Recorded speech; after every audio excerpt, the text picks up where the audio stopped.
உறவுகள் அனைவருக்கும் அன்பான வணக்கங்க. வீடியோக்குள்ளே போகிறதுக்கு முன்னாடி உங்கள் பொண்ணான கையால் ஒரு லைக்கை போட்டு சப்ஸ்கிரைப் பண்ணி ஒரு ஆதரவு கொடுங்க. அன்பு உறவுகளே, சேது ஐஸ்வர்யா கல்யாணம் பண்ணிக்க சம்மதிக்கிறாங்க. அடுத்து நிச்சயதார்த்தத்துக்கு ரெடி ஆகுது. ஓலையை படிக்க போகிறாங்க. இங்கே தாமரைக்கும் சாவித்திரிக்கும் வயிறு எரிஞ்சு போய் நிற்கிறாங்க. நம்ம பிள்ளை இவனுக்காண்டி நம்ம விவாகரத்தெல்லாம் வாங்கிட்டு வந்தா அவன் 10 கோடி விழுந்து அதிர்ஷ்டசாலியாக கோடீஸ்வரியாக இருக்கிறான். அவனையும் விட்டுட்டு இங்கே வந்தால் இவனும் போச்சே உள்ளதும் போச்சே எல்லா கடைன்னு சும்மா இருக்க முடியுமா? என்ன பண்ணலாம் அப்படின்னு சொல்லிட்டு இந்த விஷயத்தை நம்ம போய் சொல்லணுன்ட்டு தமிழ்ச்செல்விக்கு ஆல்ரெடி முன்னாடியே தகவல் போயிருக்கு. ஆனாலும் அவங்க அப்பா கிட்ட சொல்லிட்டு ரெடியாகி கிளம்பி வராங்க.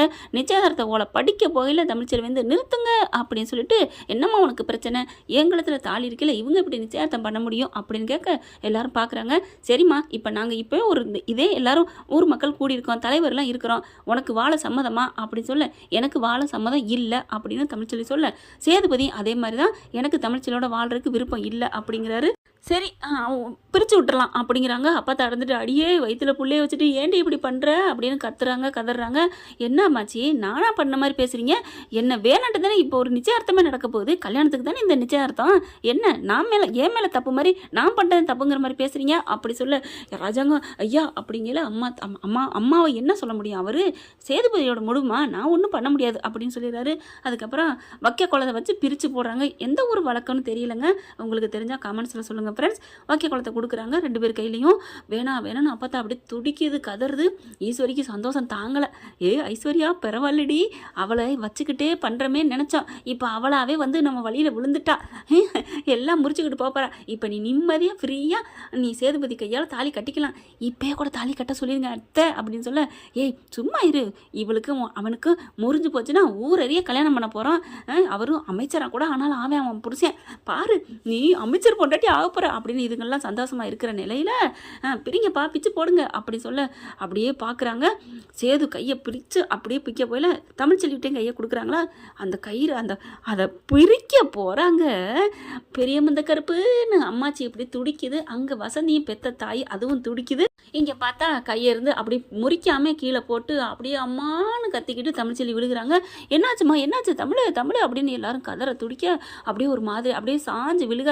முன்னாடி தானே சேது நிற்கிறாரு. சேது என்ன இருந்தாலும் ஒரு மனுஷன் தானே, விழுக போகிற பார்த்துட்டு டமக்குன்னு போய் கையால் அதான் தாங்கி பிடிச்சிடுறாரு. எல்லாரும் ஆ அப்படின்னு பார்க்குறாங்க. என்னடா அது, இது நாள் வரைக்கும் கீரியும் பம்மரி எதிரணி, நீ 2 பேருக்கு நடுவில் தான் போட்டி, நீ யாரோ நான் யாரோ அப்படின்னு சண்டை போட்டுட்டு கிடந்துச்சுங்க. இப்போ பார்த்தா இவளுக்கு ஒன்று தாங்கி பிடிக்கிறான். எல்லா இடத்துலையும் இது நடக்குதுங்க. ஒருத்தருக்கு ஒன்று தாங்கி உதவி பண்ணுறாங்க. இப்போ அப்படியே தூக்கி பிடிச்சிடுறாரு. தமிழ்ச்செல்வி அப்படியே தாங்கி பிடிச்சிடுறாருங்க. நம்ம தலை தூக்கிடுறாரு. அப்படியே சேது அப்படின்னு வேகமாக வந்து ஈஸ்வரி கத்த, சும்மா இருடி அப்படின்னு பிடிச்சி இழுத்துறது அம்மாச்சி. என்னடி அவன் பொண்டாட்டிடி, வயிற்றுல இருக்கிறது அவன் புள்ளடி, அதுக்கு ஏதாவது ஒன்று நான் விட்டுருவானா என்ன அப்படின்னு சொல்ல, ஐஸ்வரி வந்துட்டு அத்தை ஆண்டி என்ன அப்படிங்கல, அதான் நான் என்ன பண்ணுறது தெரியலையே. இங்கே ராஜாங்க பார்க்குறாரு, இந்த பிள்ளை தமிழ்ச்செல்வியை துடிக்குதுங்க, ஐயோ அம்மானு. அதனால ஒன்றும் பண்ண முடியல.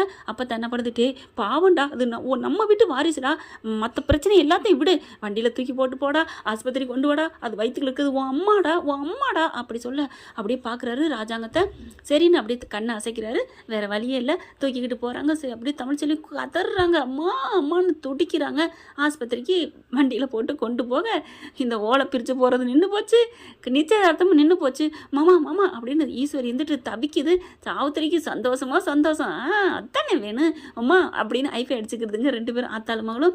ராஜாங்க சொல்லிடுறா, இங்கே பாரு, ஒரு உசுறு துடிச்சுக்கிட்டு இருக்கு, இந்த நேரத்தில் நீ சந்தோஷமா இருக்க பார்க்குறியா மாமா அப்படின்னு அதுக்கு பேச்சே வரல ஈஸ்வரிக்கு. சும்மா விடு, என் அம்மா சொன்ன மாதிரி அது வயிற்றுல இருக்குது, ஆயிருந்தாலும் நம்ம வீட்டு வாரிசு, அதுவும் ஒரு கற்பிணி பொண்ணு துடிக்கல, எப்படி இருக்க முடியும்?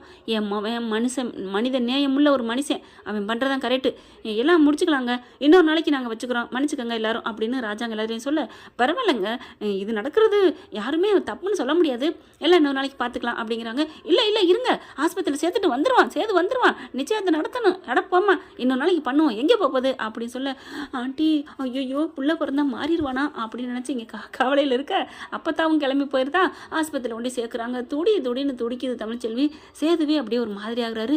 என்ன பார்த்தா இவ்வளோ கத்துவாங்களா, அப்புறம் சும்மாவாடா இருக்குது பிரசவங்கிறது, நீ என்ன நினச்சிட்டு இருக்க உன் அப்பனை நான் அப்படி தான் பெற்றேன், உன்னை உன் அம்மா அப்படி தான் பெற்றா, இப்போ உன் பிள்ளையும் உன் பொண்டாட்டி துடிக்க துடிக்க பெக்க போகிறாடா, நீ பார்த்துட்டே இரு அப்படின்னு சொல்லிட்டு இருக்கல. அப்படியே ஒரு மாதிரி ஆகுறாரு. அதை சுத்தமாக மறந்துறாரு. இப்போ கொஞ்சம் நேரத்தில் பிள்ளையும் பிறக்குதுங்க. பிள்ளைய கொண்டு வந்து தூக்கி கொடுக்குறாங்க. பார்க்குறாரு. பார்த்தோன்னே அப்படியே ஆகுது, ஒரு மாதிரி ஆகுது. அப்படியே அப்பத்தா வாங்கி பார்க்குது. பிடிடா அப்படிங்கிற சேது அப்படியே இருக்காரா. நீ போடா, நீ பிடிக்காட்டி போ, நான் வாங்கிக்கிறேன் அப்படின்னு சொல்லிட்டு வாங்கிக்கிட்டு அப்படியே பார்க்குது. ரெட்டை பிள்ளைய பார்த்தோன்னே சேதுக்கு தூக்கி வாரி போடுது. அப்போதா ரெட்டை பிள்ளையா? ஆமாடா, உன் பொண்டாட்டி ரெட்டை பிள்ளை பெற்றிருக்காடா அப்படின்னு சொல்லி சந்தோஷப்படுறாங்க. அங்கே மயக்கத்தில் இருக்குது தமிழ்ச்செல்வி. அடுத்து என்ன நடக்க போகுது? இப்படி போனால் நல்லா தான் இருக்கும். பார்க்கலாம் ஃப்ரெண்ட்ஸ். ஆக மொத்தம் ஈஸ்வரி சாவித்திரி இந்த குரூப்ஸுக்கு ஆப்பு வச்சா நல்லா இருக்கும்னு நினைக்கிறவங்க கமெண்ட்ஸில் கருத்து தெரிஞ்சிருங்க. உங்கள் பொண்ணான கையில் கூடவே லைக்கை போட்டு சப்ஸ்கிரைப் பண்ணி ஒரு ஆதரவு கொடுங்க அன்பு உறவுகளே. Thank you friends.